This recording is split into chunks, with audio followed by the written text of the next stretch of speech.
Hello, very good to see you. Or not to see you, but very welcome to this University of Glasgow Q&A session. Thank you very much for your interest in the university. I also welcome our lovely panel here today, who are together with me, going to try and help to answer all your questions. So my name is Anselm Heinrich. I'm a professor of theatre studies, but I'm also the international dean in the College of Arts and Humanities here at the University of Glasgow. In terms of my background, I'm a cultural historian. I've written quite a lot about the performing arts and the history of the performing arts, mainly in Western Europe. And I'm teaching here in theatre studies everything from ancient Greek theatre to what's been happening in Berlin on Berlin stages the last 2 weeks. So really an overview of everything. It's very good to see you all here, and we have a full room here, which is absolutely brilliant. And I'd like to ask our two panelists here as well to introduce themselves. So Malini, would you like to go first, please? Hello, good morning, afternoon. My name is Malini, and I come from Kolkata, India, and I moved to Glasgow back in 2019 to study my MSc in filmmaking and media arts. I went on to specialize in media research.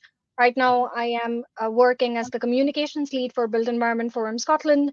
I'm also a trustee for GMAC Film, which is Glasgow Media Access Film.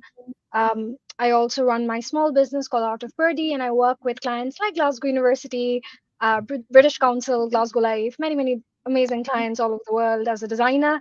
But yeah, that's me taking my skills I learned from my MSc, and I just apply it everywhere now. Brilliant, thank you very much. Well, that already gives us, I think, a lot of possible questions. Amazing. Rakasri, can you introduce yourself as well, please? Yeah, absolutely. I'm Rakasri Basu.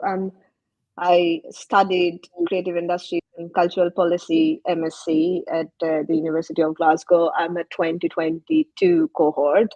I was a British Council Creative Economy scholar, and that brought me to University of Glasgow to pursue cultural policy.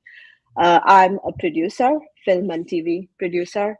I still don't know what I do actually, but I produce stuff. And I have been an advisor to the government of India at the Ministry of Information Broadcasting for a year before I came here to Glasgow. I have a company back in India that co-produces with Europe, especially Nordic. And now I have a company in Glasgow, Scotland, that produces film and TV.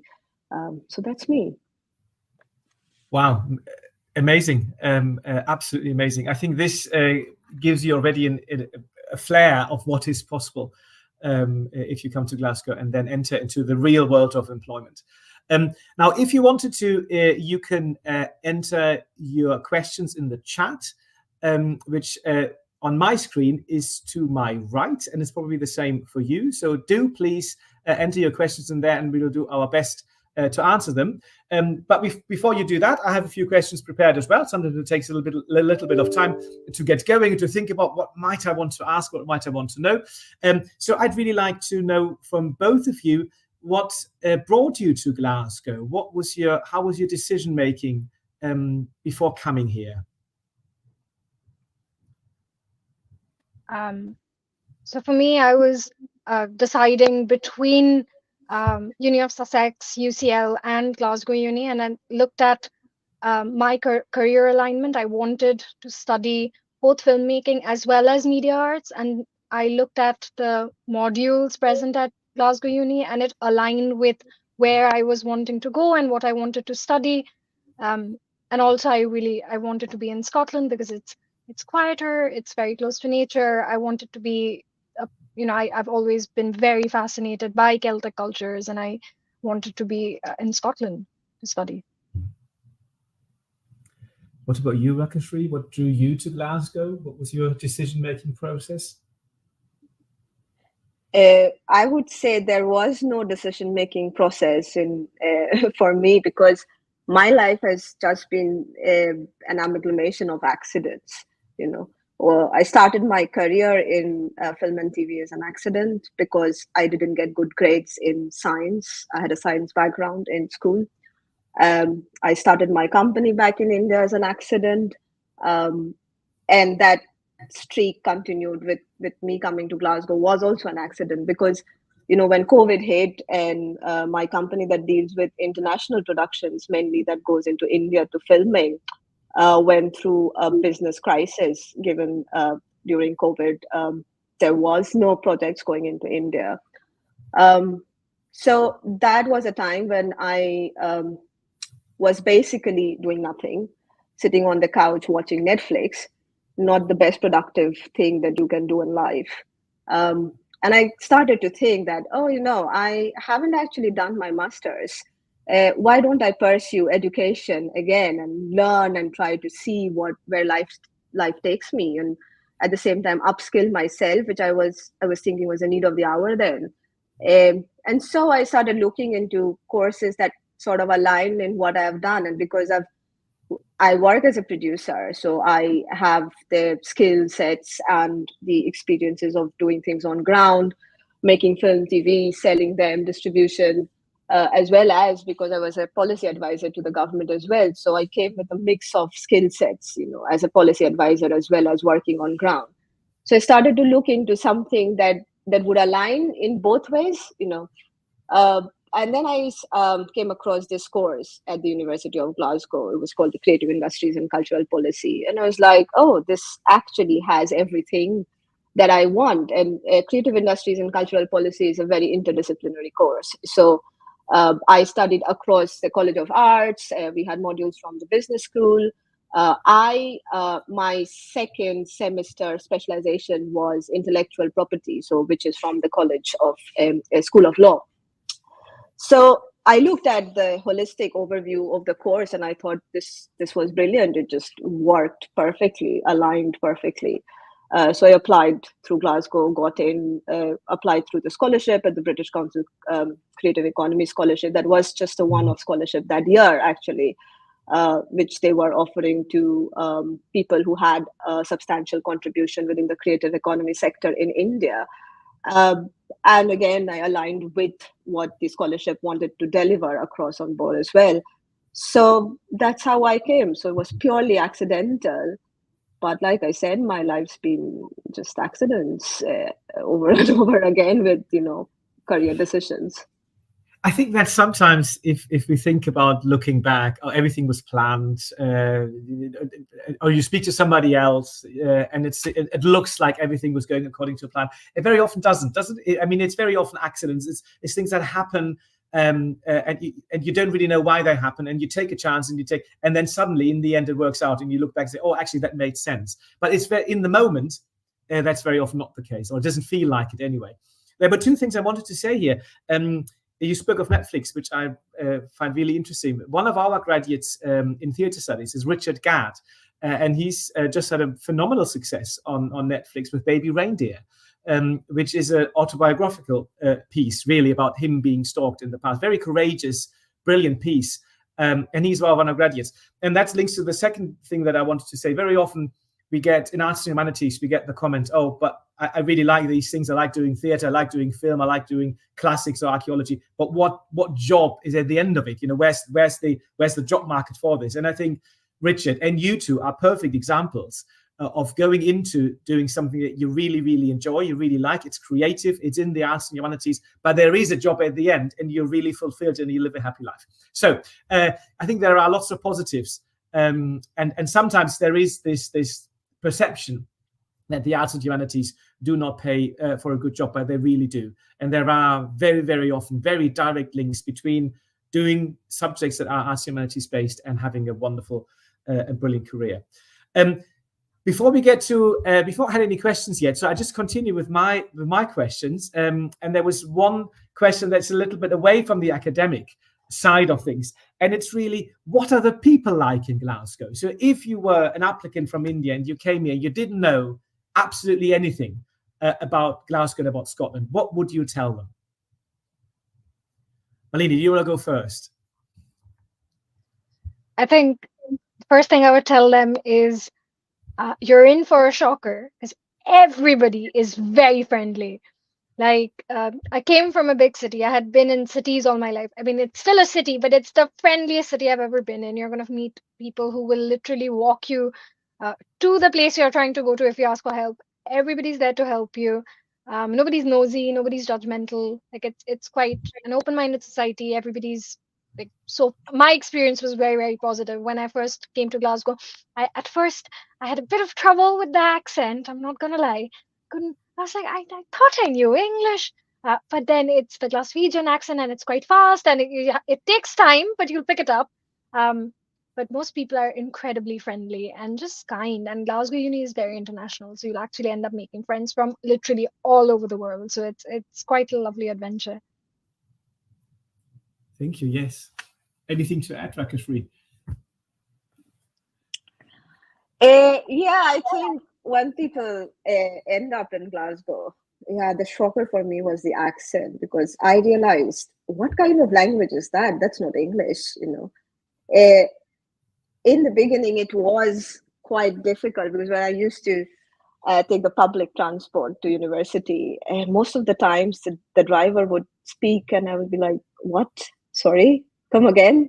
So there's always this, the accent is super difficult to grasp in the beginning. But as Malini said, that once you start living here, you get integrated, and then you just learn, and then you can understand, so much so I've had some friends visit me from India, and they went into the store and wanting to buy something.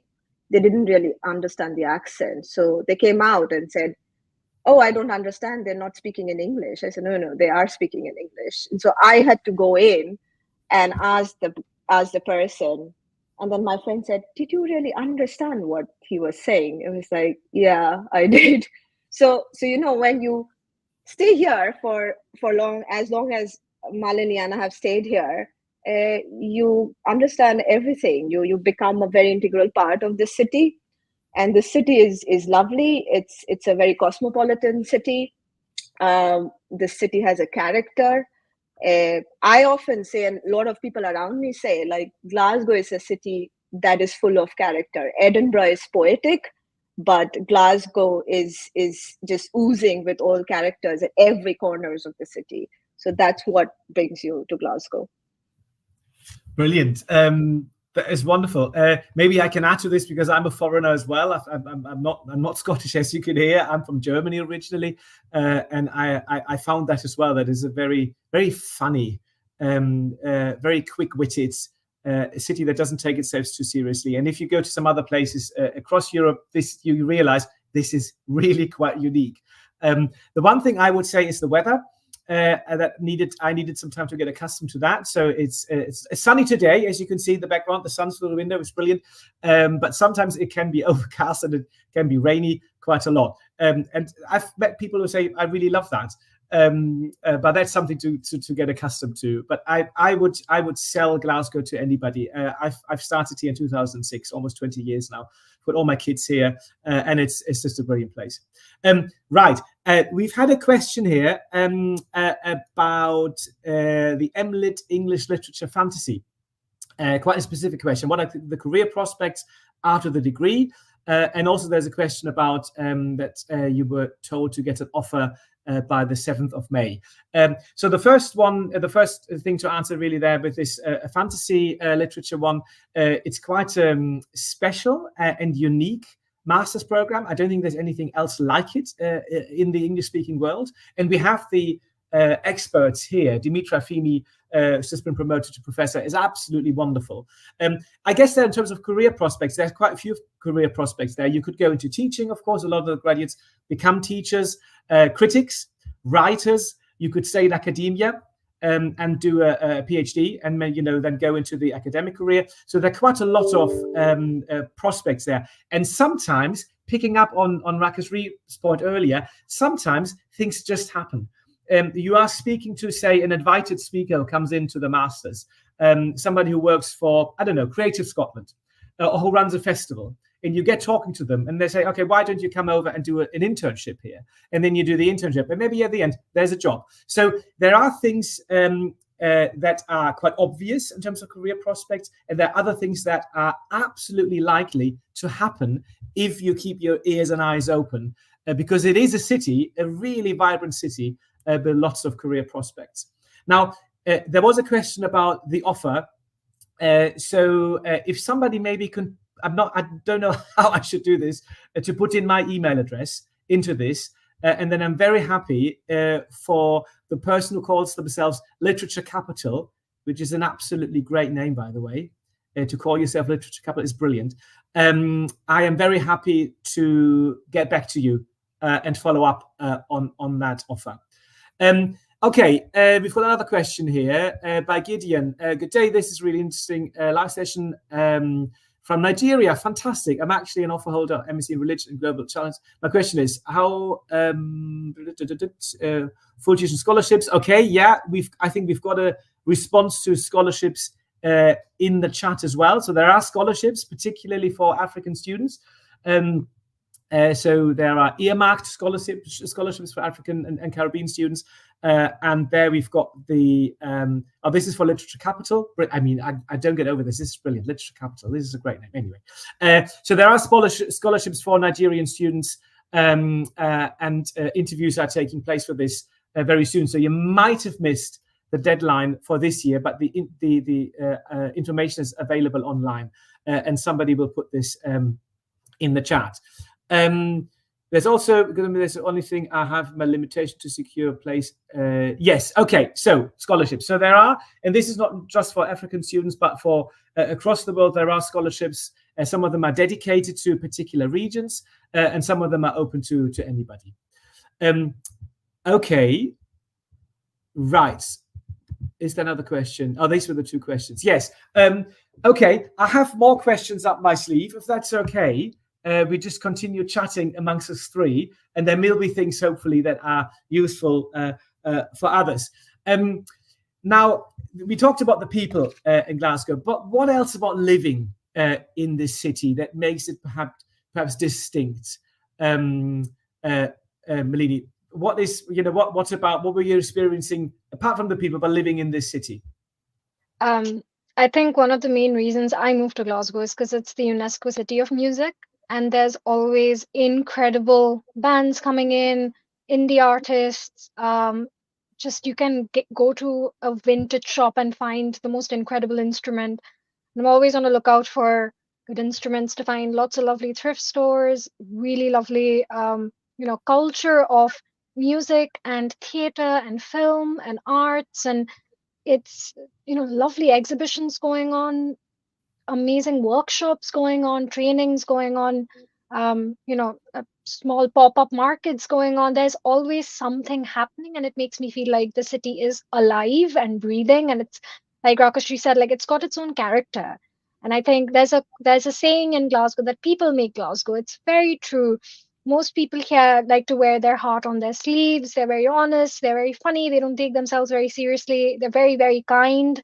They will stand up for, each other and human rights and stuff. But at the same time, they'll also, have fun. And I think that's what attracted me mostly. I mean, I love music, and I think one of the main reasons I went to Glasgow is because I looked at the concert list that you get every year, that who's coming to the city to play, and I was like, oh my God, like some of my favorite artists, and it's quite reasonable.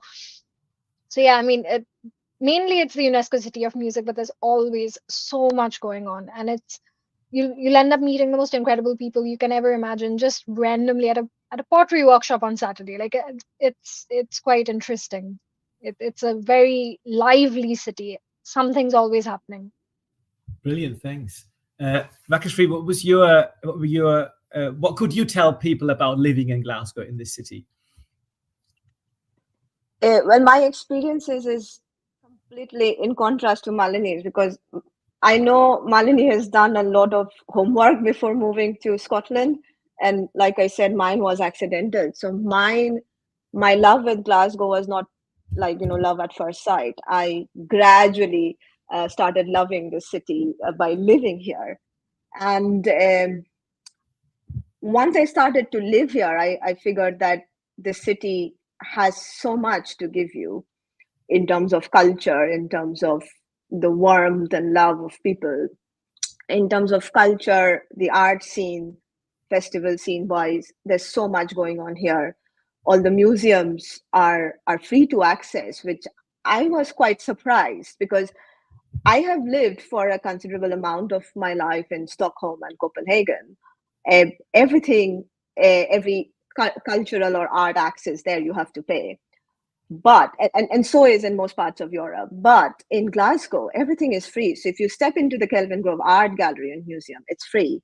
The Museum of Modern Arts is free. Like everything is, it's something that the system here, it basically encourages you to be part of the culture of the city, and that's the best thing I like about the city. There's so much that the city wants you to be involved with, and you feel like that, oh, I can be involved with this process, you know. It's just like it's very mutual. That's what I like of the city. Yeah, brilliant. Maybe just to add, the UNESCO City of Music I think is a brilliant one, and it's in the global context. This is a relatively small city, 600,000 people living here. Is really, if you look at India or the major Asian cities, this is nothing. But the city has its own opera. It has 2 professional orchestras. It's got a Scottish ballet. All these museums. It really punches above its weight. And there's the link to the museums, which are free. Yes, so it's wonderful, and the museums are good. I mean, they're not just in a sort of European global context. These are really excellent collections that you can find here. But also museums like the Hunterian here on campus, which is the second biggest university museum in the UK after the Ashmolean in Oxford. It's also a museum that is aware of its political function and the role it played. And the collections that it has due to colonialism and due to some of the artifacts that were in effect stolen from other countries. So you get that political acumen, that sensitivity here as well, which you sometimes don't get in other cities. So I really appreciate that. Okay, more down to earth. There was a question earlier about careers advice. And maybe that's already been answered in the other chat, but there is a careers advice center here. They're dedicated people. There's a group of people who look after and help you with career guidance at the university. So that's already been catered for. And these are people that can also advise on internships and other things. So this is something that the university takes seriously. We sometimes call it graduate attributes. So the university in its teaching looks after providing students with graduate attributes, that we're not teaching into the void. We're not teaching what we just enjoy, but things that are not only intellectually and academically sound and first rate, but also things that have a use in the job market. So that kind of link between what we provide for students. There's the career service link there now on the screen that we provide for students academically, but also practically that will help them in the job market. Maybe that answers the question, and you can make an appointment with these really professional people. Right. Okay. The scholarships one I've already answered, I think. Yeah. So there's a whole range of scholarships available here at the university, and it's for undergraduate, it's for postgraduate, so for taught postgraduate, for masters, but also for research students. Right. Is there anything else in the comments? The Hunter Museum, brilliant. To get full tuition, yes, okay.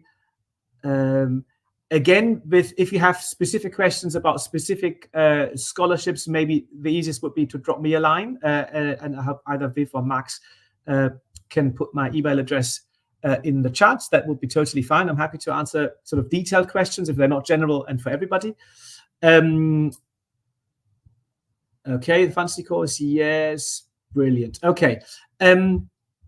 I wanted to ask, if there are no more questions at the moment, I wanted to ask about Glasgow and its surroundings and the landscape and the nature, because that's something that really fascinates me. I'm not quite sure, Malini and Rekashri, you're living busy lives, whether you've actually had the chance to go out and enjoy the countryside. And if so, could you tell us a little bit about this?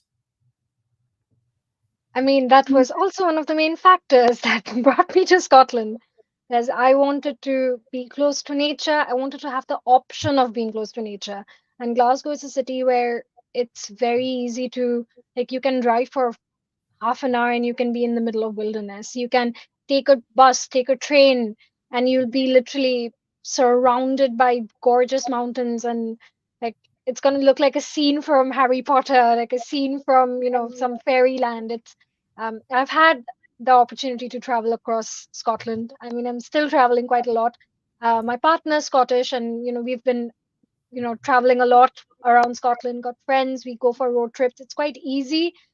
Even if you don't have a car, you can always, the train services are great. If you're, I think 16 to 25-year-old of age, you can get like a rail card. It really helps you, save a lot on, train travel, and it's quite easy to get around Scotland, just taking trains and ferries, and it's quite an adventure.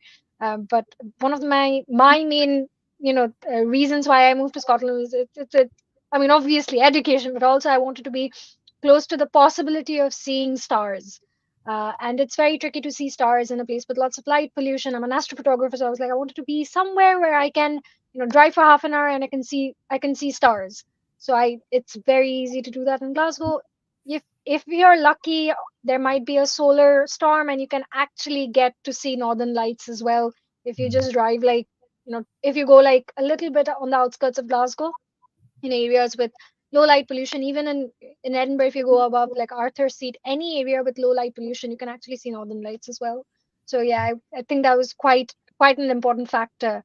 I wanted to be close to nature, and honestly, Glasgow is the perfect space to be in the city where lots going on. And at the same time, if you want, you can escape. You can drive, you can, take a train, take a bus. It's very easy to just be in the forest and relax. No Wi-Fi. It's great. Brilliant. Anything to add to that, Rakasri, in terms of the nature and the surrounding area of Glasgow? Well, practically nothing. Malini said everything, I think. Regarding solar storms, I'm given to understand that 2024, 2025 is the best years to see northern lights. And in the last 1 month, there has been 2 aurora borealis spotting in Scotland itself. I'd been sleeping, so the app just kept on, giving me inputs that, oh, there is this 500 plus, you can spot the northern lights, but I was just sleeping. But if you are not sleeping, you can definitely spot the northern lights this year. Other than that, I mean, because I'm a movie and television producer, so my life somehow automatically revolves around it. A lot of very popular films have been shot in Scotland. So a lot of location spottings you can do. Of course, Harry Potter, all the locations and everything is in Scotland. There is actually a Harry Potter location, sort of something. I haven't gone for it, but I'm pretty sure there is. And so that's something that people often do. I've known a couple of my ex-classmates have done that trip, many of them. Also 007, James Bond franchise, he keeps on shooting in Scotland most of the times. There's this one particular location near Glencoe, which is the most famous, when it comes to James Bond, and M standing with the entire Glencoe Valley, looking up to that. So there is so much of nature, and obviously when we shoot a film, television things, we're always looking out for places that have been untouched, that we want to show to the audience. And when you are in Scotland, you end up just finding places just randomly where people haven't been to. Like, there's so much to see. It's just insane. You basically, when you come here to Scotland, you find things on your own. You discover things on your own. And I think that is the best thing I love about this country, is that you get to know what your liking is through the days that pass for you in this country. Brilliant. Speaking of stars, we were just introduced to Luna there on Malini's desk, which is lovely. And in terms of Harry Potter, isn't the bridge that brings, or which feel, is it the second or the third that brings them to Hogwarts? That famous bridge. This is on the west coast to Malike. So there's lots of locations here. Yes. Brilliant. And now down to earth, down to more practical questions. Speaking of solar systems and film locations and things, there's a question about how different is the method of studying at the University of Glasgow. I understand the way of studying in India is very different to that of studying abroad. So I wanted to know what that change felt like to both of you. That's a brilliant question. Malini, do you want to go first? Yeah, I think one of the major differences I noticed when I first moved here to study was that in India, you have a syllabus and you have to, a lot of times exams felt like regurgitating information that you have learned. You're not taught how to think critically. You're not taught how to basically back up your argument with references, you're not taught how to think critically and express it properly, basically. And you're not taught lots of skills that you'll actually need in life, like scanning a document and just obviously referencing, but also like picking up what's more like what's the main point of a I don't know, 3,000 worded article. Indian education system, in my opinion, so in my experience actually, was quite like, right, you read this and this is in your syllabus and you learn this and this is the definition. It has to be just this, nothing else, nothing beyond that. But I think one of the main things I loved about studying here is that I was taught to think critically and I could argue. I was given a question, it was open-ended, it was subjective, at least in the humanities, and you were allowed to critique it or argue with it, but whatever you did, it couldn't be out of thin air, so you had to back it up with evidence. So that required lots of reading, and things like, how do you learn to read properly, not read to kind of like, there's different kinds of reading. You can scan, you can take little points. There's also like really annotating things and stuff. So I think that learning that was extremely helpful. I work as a comms lead. I analyze policy documents, and it really, really helps me. Those skills have obviously transferred. It was quite a shock at first. My first semester here, I scored horrible grades and I couldn't understand what I did wrong. I didn't understand what referencing meant. I didn't understand anything, and I felt like an absolute failure. But my professor, Dr. Azad, she was extremely, extremely helpful. My classmates, including Max, like everybody was very helpful. There are, people in the university who will teach you additional skills you need to kind of get in par with other people who have had their undergrads here. But I think the main difference that I saw here is that a lot of it is self-study. In India, obviously you have a system, you have a syllabus. You don't go beyond the syllabus. That's not allowed. Also, just particular definitions. No. I mean, in my experience, I really think that Indian education system lacks people. Like, it doesn't teach students how to think critically, and that's a very crucial skill to have, no matter what you do in life. So that is something I found in Glasgow, and also I love that my professors in the classrooms actually encouraged me to ask questions. Questions were encouraged, and even there was nothing, like, literally my professor used to say, there's nothing called a stupid question, just ask me anything. And I think that really validated me, and I was not shamed for being a learner. I was not shamed for being a novice. I was in fact like encouraged to make mistakes. I was not shamed for getting a bad grade in one semester. In fact, I was given the support I need so I can improve. Like, it was seen as like, oh, you're on a track and this is where you need additional help. It's not that you're a failure. It means that, right, you need additional support. So that sort of mindset really helped me see education differently and value it differently. And that's something I'm always very grateful to Glasgow Uni about. Wow, brilliant. Thank you. Bakashri, could you say something of your point of view in terms of the differences in studying between India and Glasgow? Well, I think that there are many differences. Well, partially, I'm out of my memory because I finished my undergrads in 2011. When I came to Glasgow University, I came in as a mature student after 11 years of gap in study. So I finished my master's. After 11 years, I finished my bachelor's. and because I'd been working, so I didn't really get the time. But as much as I can remember of my undergrad days in India, and I did media studies as my undergrads.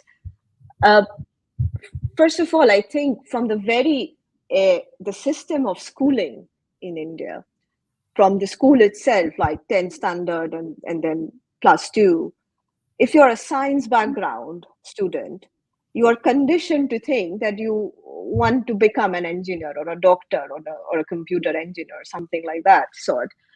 I did think the same. I was conditioned to think that I should study science and I should not think anything beyond that, unless, I mean, until the time I did very badly in my +2, the 12th standard.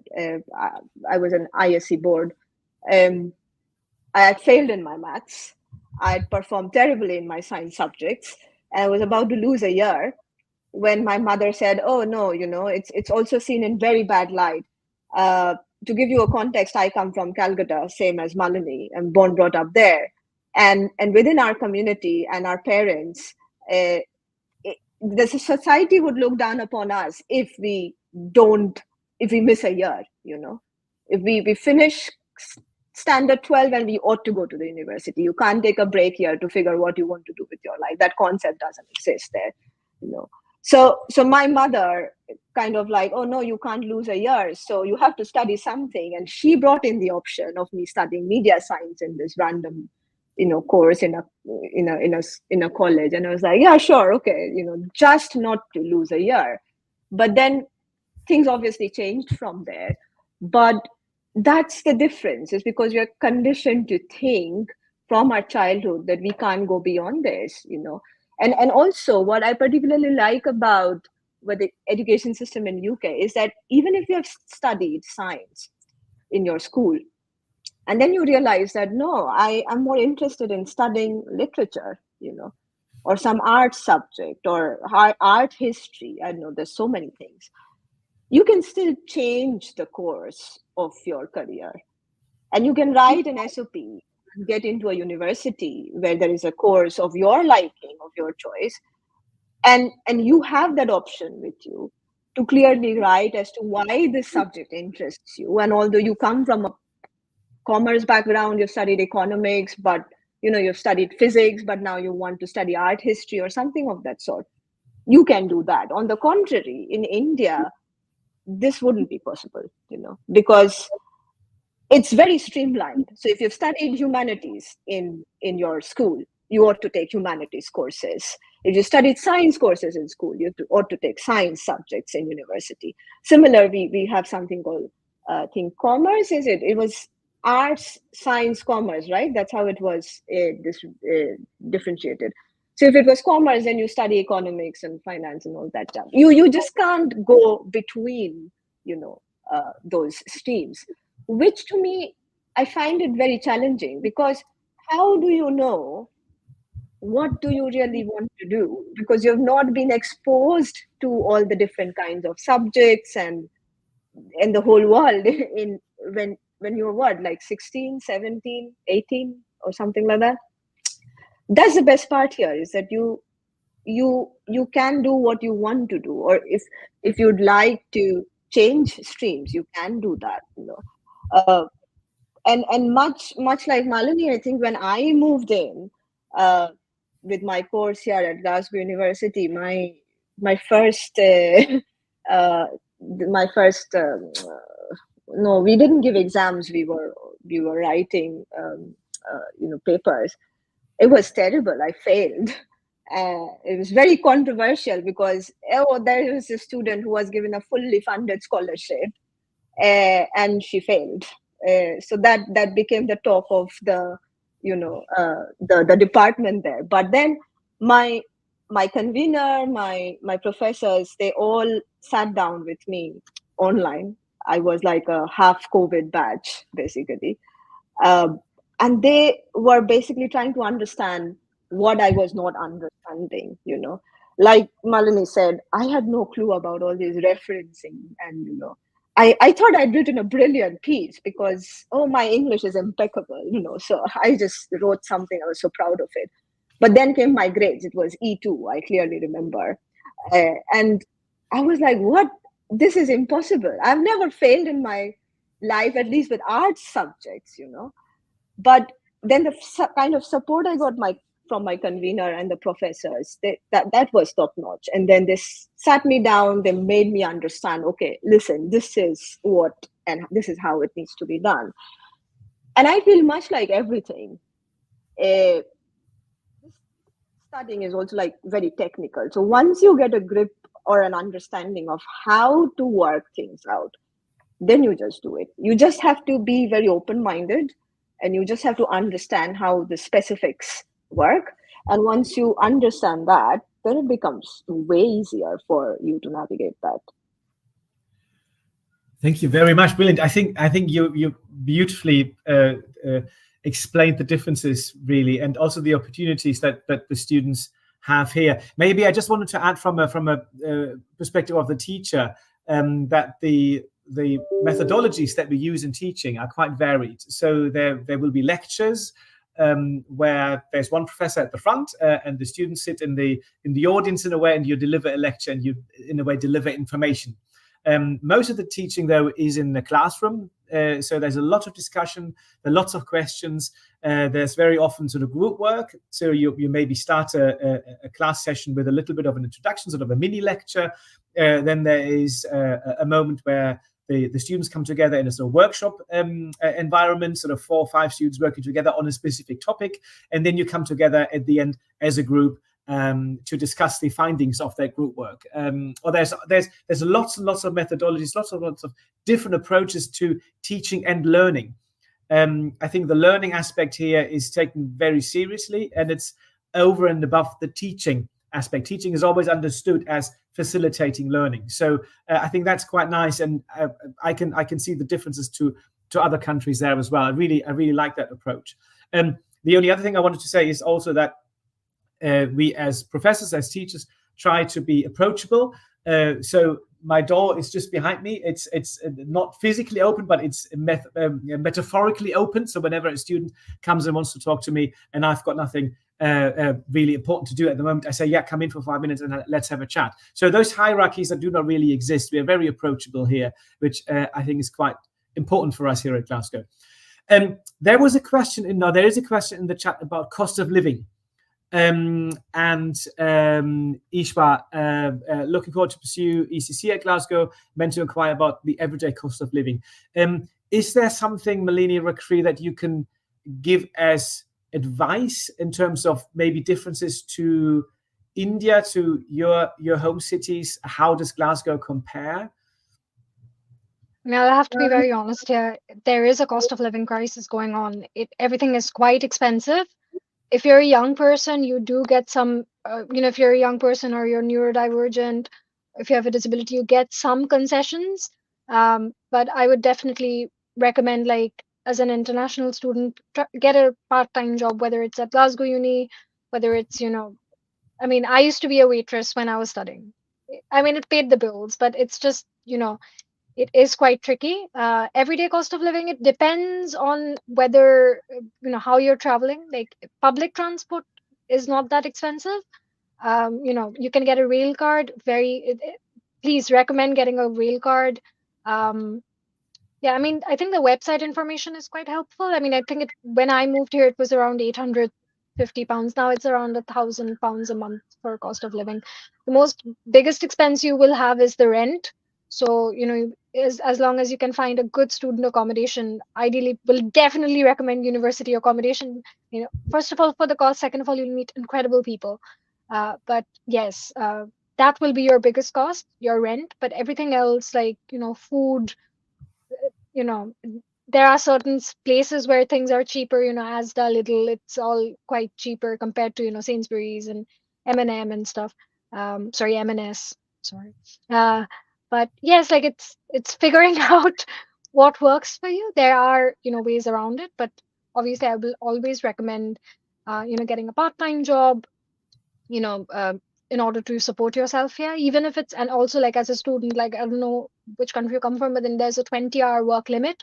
So, you can work at the, in the library, you can work as part of Glasgow Uni. They're always looking for students to help out.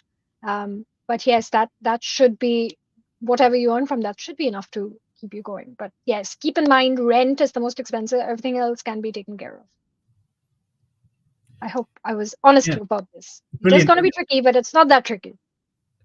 Rakashri, anything to add there from your experience in terms of cost of living? I have seen cost of living rise like crazy from the time I've been here. Like, when I came in here, I remember, I think 2 pints of milk used to cost like 1.5 pounds.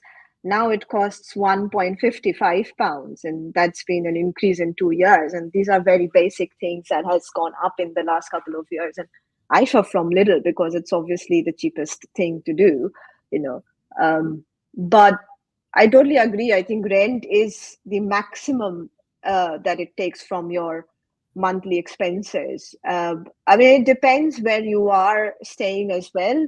The different parts of the city, and in some parts the rent is reasonably cheaper than the other. West End in Glasgow is quite expensive in terms of rent, and especially the areas around the university is very expensive. But if you are looking at places in the south side or east or north, towards People's Palace, which is I think north of Glasgow, the rent can be way cheaper. South is People's Palace is south, but then again, also do factor in that sometimes it could be better that you stay at a place where you don't incur public transport costs, and maybe you pay £100 extra every month for the accommodation, but then you can practically walk everywhere, other than taking an accommodation far off, but then adding on tons of the subway card expense and the bus pass expense. So one has to do that maths accordingly. So I think that's all that I can add to it. It may be worth saying that Glasgow, in comparison to other cities in Britain and probably also in Europe, is actually not that expensive. So if you look at London, even Manchester and Leeds, I feel are a lot more expensive than Glasgow. And if you then go, actually, you mentioned Stockholm or Scandinavia, is so much more expensive than Glasgow. So within the European context, actually, Glasgow is quite an affordable city. And if, as you say, if you choose where to live wisely, where to shop wisely, you can walk as well. I mean, it's an eminently walkable city, Glasgow. I do that all the time. So I think you can really save money. There were two practical questions I just wanted to say, because it's 10 to 12. We are nearing the end of our session. That there was a question, or some questions, about admissions. Admissions questions should really be directed to the central admissions team at the University of Glasgow. This is not something that we can really discuss in detail here. Tuition fees is the same. So if you go on the program pages, there are dedicated pages for all of the undergraduate and postgraduate programs that will tell you exactly what the fee is for that particular program. And scholarships has come up quite a bit as well. But our colleagues who run the chat while we are talking have entered some really useful information about scholarships. So there is quite a lot of scholarships available, but you need to be planning ahead when the deadlines. Keep an eye on the deadlines of those scholarships. Because they some of them close very early in terms of when the actual start of the program is. So you need to keep an eye on timelines there as well. Right. Okay. Was there anything else? Have a quick look. I think we've done that. Is there anything in the live one? Accommodation, brilliant. Yeah, we've got some responses there. Yes. So I think the key one really is to start planning early. Get your information in line, speak to people, write to program conveners, write to the admissions team. Everybody here is very friendly at the university and will respond to you. and get the information in line that you need. Also, of course, finances, look at scholarships, but also look at, is there something that you have in terms of savings? Because it is seen, I would say, rightly so, as a really sound investment. If you do a master's here at Glasgow, it is and you can see the experts here on the panel and the good examples here. It is a sound investment, and you can really improve your CV and your job prospects. Right. Okay. I just wonder if there's anything else that we haven't tackled yet. I did spot a question from Devika, who asks about, is it possible to apply for student accommodation in the second semester? Does the student accommodation must be applied on a yearly basis? Your student accommodation mostly is yearly basis, So I think that would be challenging for you to find a student accommodation halfway through your course. But what I would suggest is there is a website called Spare Room, which we extensively use here. And there are a lot of options on spare rooms where people buddy up to take a place together, or people just advertise out if they have a spare room in their house, and then you can share stuff. So that would be a good place for you to look into if that's the kind of thing you're looking for. Yeah, so maybe just to add this, so you don't have to do student accommodation that is run by the university. It's something that we would encourage, of course, but there's lots of really high quality private accommodation. Lots of students, the way they do it normally is they go to student accommodation that's run by the university in the first year, or maybe the first 2 years, but then with their friends go into the private market and share with 3 or 4 others. So that's something that you can do, of course. And if you're only coming for a semester, or you have a January start, that's something that you can look for. And again, the lovely colleagues in our accommodation office will be able to advise as well and provide some guidance there. So generally, I think in terms of guidance on a number of levels, so financially, accommodation, also with in terms of the course itself, there's lots and lots of help available here at the university. And even if now you feel remote, we've got some people sort of joining the chat from India and some from Africa, you feel maybe geographically remote, but just drop us a line. Just write an email saying, I have a question, I'm not quite sure how to tackle this, and people will get back to you. We are really, really keen to have you here at the University of Glasgow. So really don't be shy. Just drop us a line and we will get back to you. But there's one other thing I wanted to say is, so I joined the university here as a junior lecturer in 2006, and it was a very, very different place. It felt very regional, parochial, even very west of Scotland. And now, almost 20 years later, it's a very different place. It's very modern. It's very international. It feels like a really global university. So that from a sort of feeling, if you're coming here, you almost feel at home. If you're coming here, because you see people that look like you across the campus everywhere. So it's a wonderful place to be. Right, we've got 5 minutes left. So and I think our the meeting will be closed quite brutally in 5 minutes. So if you have any sort of last questions, now is the time to put them in the chat. And have a quick look. What else? There's living support, brilliant. There's a response about that. Accommodation, fantastic. You've got a response there in the chat as well. There's somebody who's stressing their planning, which is brilliant. Yeah, to get your ducks lined up. This is really important.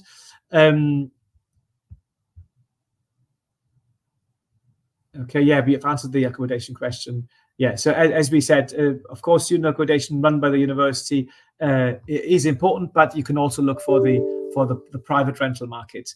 And there are also, maybe just to say, there are not really any, I'd say, any areas in Glasgow to avoid if you are staying towards the west around the university in the broadest sense, but also on the south side. I personally live on the south side.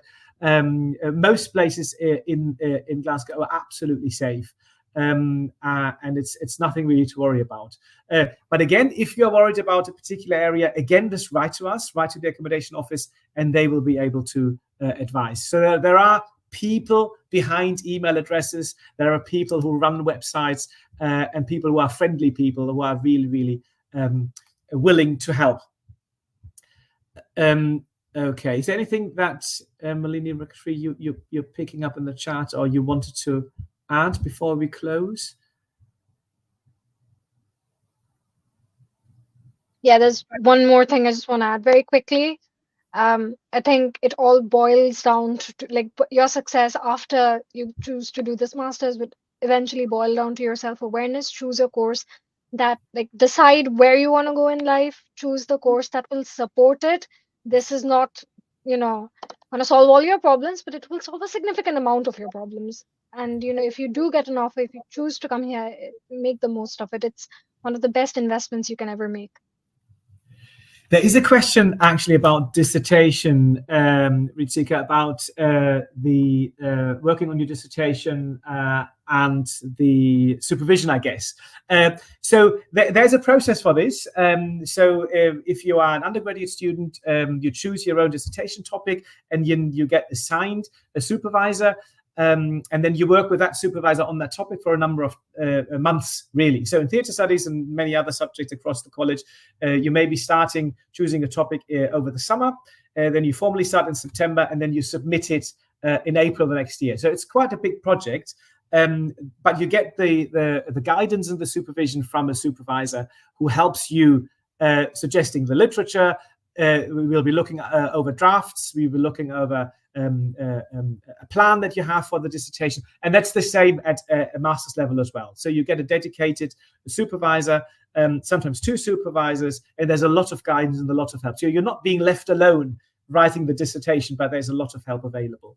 Yeah, so I hope that sort of puts your mind at rest. You're not left alone writing the dissertation. There's a lot of help available from staff.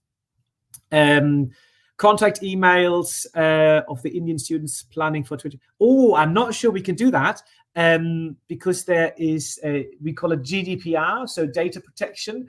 I'm not sure we can share email addresses of people who are applying, unfortunately. However, you can get some general advice from the college or from the university centrally about what it means in terms of applying, what kind of support there is available. Well, you can't really give out names. That's a GDPR issue, unfortunately. Right. I think, to be honest, we are probably at the end of the session. It was absolutely lovely to speak to Malini and to Rakashri, of course. But it was also lovely to get all your really engaging questions. As far as I know, this is going to be recorded and it will be available on YouTube afterwards. So if you want to return to the discussion, if you want to return to certain bits that we've discussed or clarified, or there are still open questions, then please come back to us, drop us a line. But I hope that this session was useful for everybody and we could make sure that you know a little bit more about Glasgow, you know a little bit more about what it means to study here at Glasgow, to be a student here, but also to live in this wonderful city. And it's always sunny. I was lying before, of course. It's always sunny here in Glasgow. It's always beautiful weather and so on. Right, okay. I think that's probably us. One last check. Brilliant. Chat to students. Okay, so there's a link there in the chat about chat to students online. So maybe make a note of that. Student Life ACA student. So so there is some help available. But as I say, we can't give out names and we can't give out personal email addresses. That would be in breach of GDPR rules.